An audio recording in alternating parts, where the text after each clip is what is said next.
2025년 한국의 구구는 어디로 흐를 것인가? 사람들은 이제 더 이상 예언이라는 단어에 고개를 돌리지 않는다.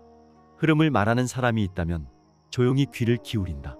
프랑스의 침묵 속 해석자 미레유 듀아멜. 그녀는 이름도 얼굴도 드러내지 않지만 내 문단으로 2025년 한국의 미래, 대통령의 등장, 그리고 세계의 변화를 예고했다. 지금부터 당신이 듣게 될 이 이야기는 신비가 아니라 패턴이 남긴 흐름, 믿음이 아니라 기록이 남긴 경고다. 그녀는 이름을 앞세우지 않는다. 얼굴도 알 수 없다. 그러나 프랑스의 오래된 문헌 연구자들 사이에서 몇몇 정보 분석가들의 비공식 회의 속에서 그녀의 이름은 조용히 회자되어 왔다. 미레유 듀아멜. 정확한 출생지는 알려지지 않았다. 다만 프랑스 브르타뉴 지방, 해안에서 내륙으로 몇 킬로미터 떨어진 지역 출신이라는 말이 돌 뿐이다. 그러나 그녀가 남긴 손글씨 보고서와 짧은 단문들은 수십 년에 걸쳐 전 세계 특정 인물들에게 회람되었고, 해마다 일부 인사들은 묻는다. 이번에도 그녀가 무언가를 보냈나? 이름보다 더 많이 불린 호칭은 따로 있다. 패턴 해석자 또는 침묵 속의 예고자. 그녀는 점술가도 아니고 미래학자도 아니다. 그녀가 다루는 것은 예측이 아니라 흐름의 구조다. 사람이 쓰는 단어, 한 시대에 유행하는 말, 정부의 발표문과 사람들에게서 반복되는 어휘의 구조를 분석해 어떤 방향이 오고 있는가를 감지하는 방식이다. 처음부터 주목받은 건 아니다. 20세기 후반 그녀는 프랑스 파리의 대학 도서관 근처에서 작은 작업실을 운영했다. 손으로 문헌을 베껴 적고 그 안에서 공통된 패턴을 추출해냈다. 그녀의 관심은 사람보다도 문장에 있었고 예언보다도 원형에 가까웠다. 변화가 시작된 것은 1998년이었다. 그녀는 비공개 포럼에 처음으로 짧은 보고서를 남긴다. 제목은 단순했다. 내년의 흐름에 대하여. 보고서는 5문단으로 되어 있었고 그중 한 문단은 도시는 멈추고 사람들은 구호를 외친다로 시작됐다. 당시 누구도 그 말을 심각하게 받아들이지 않았다. 하지만 그해 겨울 프랑스 전역에서 대규모 교통노조 파업이 일어났고 1999년 초 유럽 주요 도시에서 동시다발적인 시위가 발생했다. 이후 누군가가 그녀의 문장을 다시 읽었다. 그녀는 예언한 것이 아니라 이미 흐르고 있던 것을 본 것이다. 그때부터 그녀는 문장의 조용한 독자로 불리며 극히 제한된 인물들에게만 분석 보고를 보냈다. 그녀가 만든 보고서는 대부분 손글씨로 쓰여 있으며 프랑스어와 라틴어, 가끔은 고대 아이슬란드어 표현까지 섞여 있다. 보고서의 내용은 단문으로 구성되어 있고 그중 일부는 10년 뒤에도 다시 회자된다. 언제나 그렇게 흐름은 뒤늦게 확인된다. 2025년을 앞두고 미레유는 아주 적은 수의 사람에게 문서 하나를 남긴다. 보고서 전체는 총 4개의 문단으로 구성되어 있었고 각각의 문단에는 나라의 이름이 명시되지 않았다. 하지만 문장을 읽은 사람들은 그 첫 번째 문단이 가리키는 곳이 한국임을 확신했다. 그녀는 나라를 부르지 않았다. 지도자도 이름 붙이지 않았다.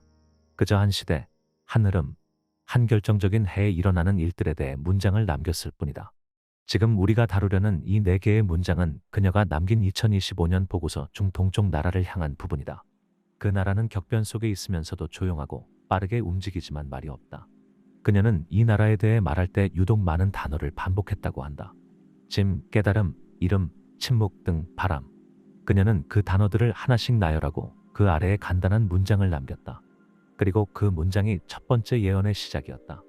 이제 그녀가 남긴 4문단 중 첫 번째, 가장 조용하지만 가장 깊은 울림을 남긴 문장이다. 많은 사람들이 이 문장을 읽고 누구인가를 떠올렸고 또 다른 이들은 이미 예정된 어떤 일을 말하는 것이라고 믿었다. 이제 첫 번째 예언의 전체 내용을 전한다. 첫 번째 예언. 슬픔은 사람을 깨운다. 그녀가 남긴 문장은 이렇게 시작된다. 그해 봄 수많은 사람들이 멈추어 섰다. 도시는 조용했고 광장은 침묵에 잠겼다. 사람들이 무언가를 기다리고 있었다. 아무도 말하지 않았지만 모두가 느끼고 있었다. 한 사람이 떠날 준비를 하고 있다는 것을. 그 사람은 오래전부터 앞에 있었다. 모두가 뒤를 따랐고 모두가 기대고 있었다. 처음엔 가볍게 보였던 그 어깨 위에 시간과 역사, 다툼과 비난, 기대와 원망이 함께 얹혀 있었다. 누구도 그가 얼마나 무거운 짐을 지고 있었는지 알지 못했다. 떠나는 날 그는 말하지 않았다. 그는 고개를 숙이지 않았고 손을 흔들지도 않았다. 그저 조용히 걸어나갔다. 사람들은 그 뒷모습을 오래도록 바라봤다. 어떤 이는 울었고 어떤 이는 침묵했다. 그리고 그 순간 사람들은 알게 되었다. 그는 떠난 것이 아니라 대신 감당한 것임을 누구도 시키지 않았고 누구도 막지 못했다. 그가 감당했던 일들은 길고 무거웠다. 그는 많은 것의 끝에 섰고 더 많은 것의 시작에 닿아 있었다. 사람들은 그를 내려놓으며 자신을 되돌아보기 시작했다. 그가 사라진 후 거리는 한동안 고요했다. 하지만 그 고요함은 공허함이 아니었다. 그 고요함은 깨달음의 무게였다. 사람들은 말하지 않아도 알게 되었다. 자신들이 외면했던 것, 잊었던 것, 피했던 것들을. 한 사람의 선택은 많은 이의 마음을 일깨웠다. 슬픔은 오래가지 않았다. 그 대신 남은 것은 감정이 아니라 물음이었다. 이제 우리는 무엇을 해야 하는가?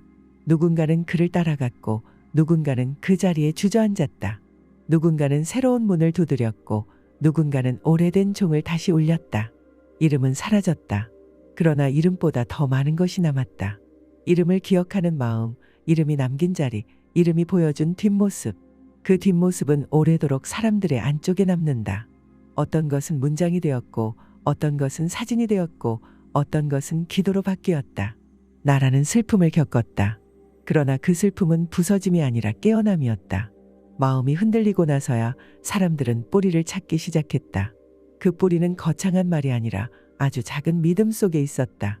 그날 이후 사람들의 시선은 달라졌다.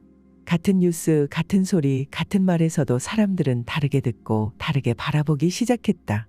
그건 한 사람 때문이었다. 아니, 그 한 사람을 통해 스스로를 보게 되었기 때문이었다. 이 문장을 읽은 이들은 질문을 남긴다. 그 사람이 누구였는가? 무엇을 감당했고 왜 떠나야만 했는가?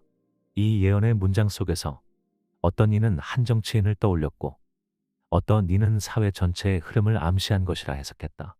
하지만 공통적으로 느껴지는 건 하나였다. 이 예언은 단순히 한 사람을 말하는 것이 아니라 그 사람을 통해 우리 모두가 보게 될 무언가를 말하고 있다는 점이다. 미레유 듀하멜은 문장에 이름을 붙이지 않는다. 그녀는 해석을 남기지 않는다. 그렇기에 이 예언은 열린 문처럼 남아있다.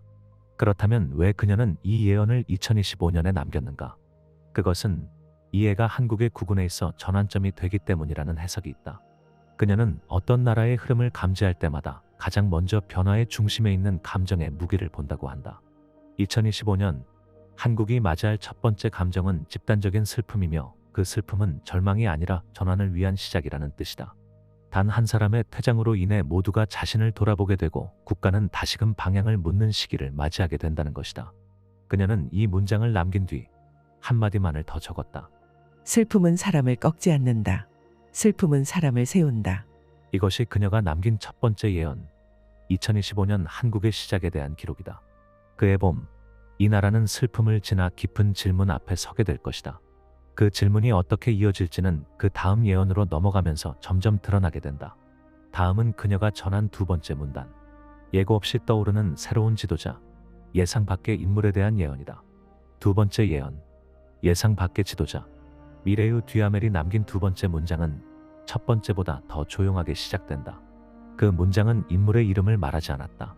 출신도, 직함도, 성별조차 명시되지 않았다. 다만 한 사람이 예상 밖의 방식으로 드러난다는 메시지만이 반복되어 있었다. 그 사람은 오랫동안 말이 없었다. 높은 자리에 있지 않았고 무대에 오른 적도 없었다. 다만 자신이 서 있는 자리를 지켰고 누구에게도 보이려 하지 않았다. 그 사람은 겉으로는 크지 않았지만 어느 순간 사람들의 말 속에 등장하기 시작했다. 처음에는 기억하는 이도 알아보는 이도 없었다. 하지만 어떤 사건을 계기로 사람들은 점점 그 사람을 말하기 시작했다.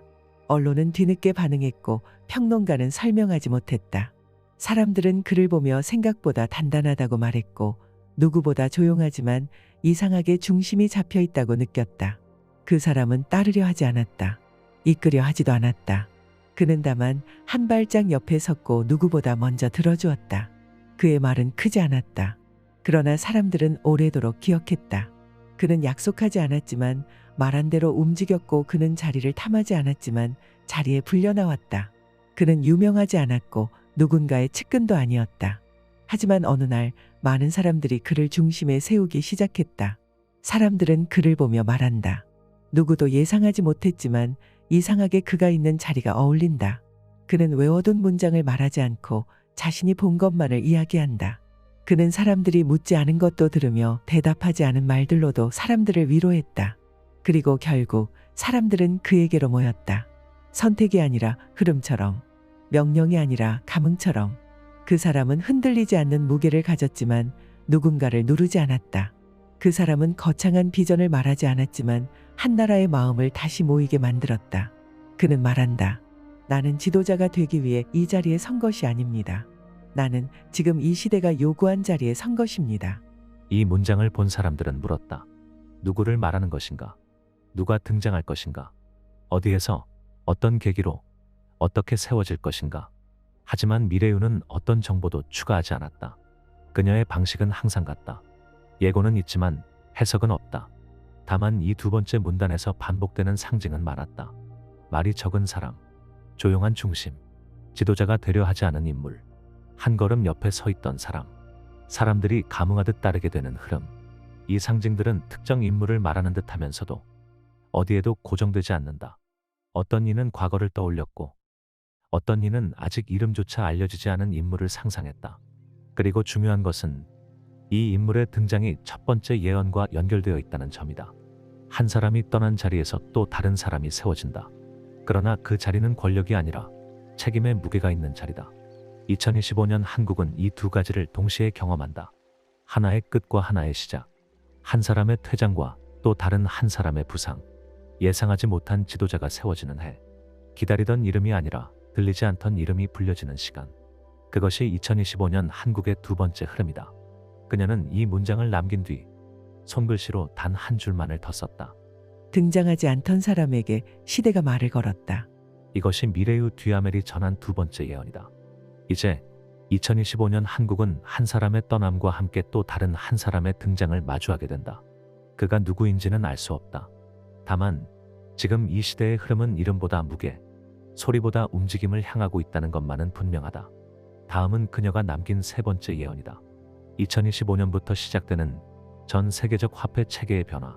지금까지와는 전혀 다른 방식의 교환과 가치의 질서가 움직이기 시작한다고 그녀는 조용히 기록을 남겼다. 세 번째와 네 번째 예언. 새로운 질서의 도래. 미래의 뒤아멜이 남긴 세 번째 문장은 2025년이라는 한 해를 전환점으로 명확히 지목하고 있다. 그녀는 개인도 국가도 더 이상 과거의 질서로는 머물 수 없게 되는 시기라고 표현했다. 그 시작은 작고 보이지 않지만 금전과 교환, 신뢰의 방식이 바뀌는 흐름이라고 했다. 2025년 가치의 표시는 달라진다. 사람들은 숫자를 의심하기 시작하고 눈에 보이지 않는 것을 믿게 된다. 지금까지 돈이라 불렸던 것들은 하나둘씩 의미를 잃어간다. 금은 말이 없고 종이는 무게가 없다. 값은 있는데 가치는 사라진다. 새로운 질서는 소리 없이 만들어진다. 누구도 시작을 선포하지 않는다. 그러나 사람들은 스스로 방향을 틀기 시작한다. 한 나라가 움직이고 그 나라를 따라 무리가 움직인다. 무리는 흐름이 되고 흐름은 질서를 만든다. 숫자는 그대로지만 그 숫자가 가리키는 의미가 달라진다. 사람들은 교환을 말하지 않고 신뢰를 묻기 시작한다. 손에 쥔 것보다 쥐지 않은 것을 묻는 시대가 온다. 화폐는 남지만 화폐로는 설명할 수 없는 일이 많아진다. 사람들은 종이를 넘기고 기록을 다시 살피고 숫자 너머의 약속을 되묻는다. 이 예언은 그저 경제만을 말하는 것이 아니다. 미래유는 질서의 이동을 강조했다. 그것은 돈의 이동이 아니라 사람들의 믿음이 움직이는 방향이다. 지금까지 돈은 수단이었다. 그러나 2025년을 시작으로 사람들은 이 숫자가 왜 이 숫자인가를 묻기 시작한다. 어떤 사람은 디지털 전환을 떠올릴 수 있고 어떤 이는 탈중앙 구조를 상상할 수 있다. 하지만 그녀는 기술을 말하지 않았다. 오직 흐름을 말했다. 사람들이 다시 묻는 시대, 가치를 다시 정하는 시대, 그 시작점에 한국이 있다. 왜 한국인가? 그녀는 그 이유를 말하지 않았다. 다만 문서 하단에 짧게 적었다. 빠른 나라는 가장 먼저 시험받는다. 그리고 곧바로 네 번째 문장에 이어졌다. 사람은 줄어들고 땅은 남는다. 도시의 불빛은 점점 약해지고 지도의 선은 흐려진다. 사람들은 더 이상 국적을 묻지 않고 누구의 것인지 묻지 않는다. 물은 흐르고 바람은 움직이며 사람들은 그 움직임을 따라간다. 나라는 남지만 나라의 벽은 사라진다. 경계는 마음속에서만 남고 실제로는 하나의 길이 된다.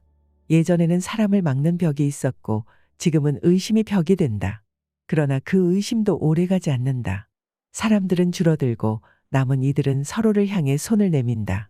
출신은 사라지고 남는 것은 이해와 동행뿐이다. 세계는 하나의 목소리를 향해 걷는다. 하지만 그 목소리는 크지 않다.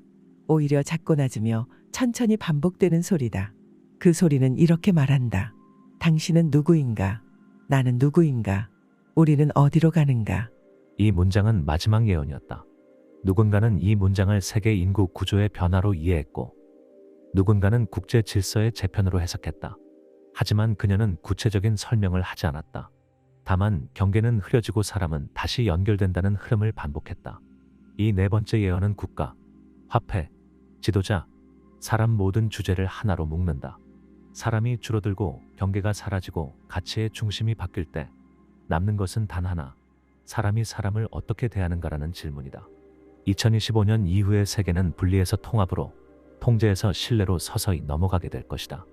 미래유는 이 문장을 남긴 뒤 보고서 마지막 장에 이렇게 적었다. 먼저 질문한 이들이 다음 시대를 만든다. 이로써 네 개의 예언은 모두 전달되었다. 첫 번째 예언은 슬픔과 깨달음, 두 번째 예언은 예상 밖의 지도자, 세 번째 예언은 화폐의 새로운 질서, 네 번째 예언은 국경이 사라지는 시대. 모두 연결되어 있고 모두 하나의 흐름을 말한다. 다음 마지막 파트는 이 예언을 전한 사람, 미래유 듀아멜에 대한 이야기로 다시 돌아간다. 그녀는 왜 지금 이 네 개의 문장을 남겼는가? 그녀가 떠난 자리에서 남겨진 하나의 문장이 있다. 그녀가 남긴 마지막 말. 미래유 듀아멜은 2025년 예언 문서를 마지막으로 그 이후에 어떤 기록도 남기지 않았다. 그녀의 이름으로 올라온 분석 노트도, 손글씨 메모도 더 이상 어떤 포럼이나 채널에서 발견되지 않았다. 그녀를 기억하는 사람들은 말한다. 그녀는 늘 조용히 나타났고 조용히 사라졌다고. 그녀는 많은 이야기를 한 적이 없다. 많은 문장을 남긴 것도 아니다. 하지만 그녀가 남긴 네 개의 문장은 지금도 어떤 사람들의 책상 위에 놓여 있고 어떤 이들의 마음속에 남아 있다. 그녀가 마지막으로 남긴 문장은 보고서 하단 구석에 적혀 있었다. 잉크가 흐릿했고 한 줄뿐이었다. 그 문장은 이렇게 시작된다. 지나간 말은 다시 쓰일 것이다. 그러나 같은 말이 같은 뜻을 가지지는 않는다. 이 말을 기억하라. 때로는 가장 조용한 말이 가장 깊은 흐름을 바꾸기도 한다. 그녀는 예언이라 말하지 않았다. 그녀는 단지 흐름을 읽었고 그 흐름의 언어를 기록했을 뿐이다. 그녀는 얼굴도 없고 인터뷰도 없고 사진도 남기지 않았다. 하지만 사람들은 여전히 묻는다. 2025년 한국의 구구는 정말 바뀌는가? 그에 대해 누가 답할 수 있을까? 다만 우리가 할 수 있는 건 그 문장들을 다시 읽고 그 문장들이 가리키는 방향을 한 번쯤 생각해보는 것이다. 그것이 이름 없는 예고자의 역할이었고 이제는 듣는 이의 몫이다.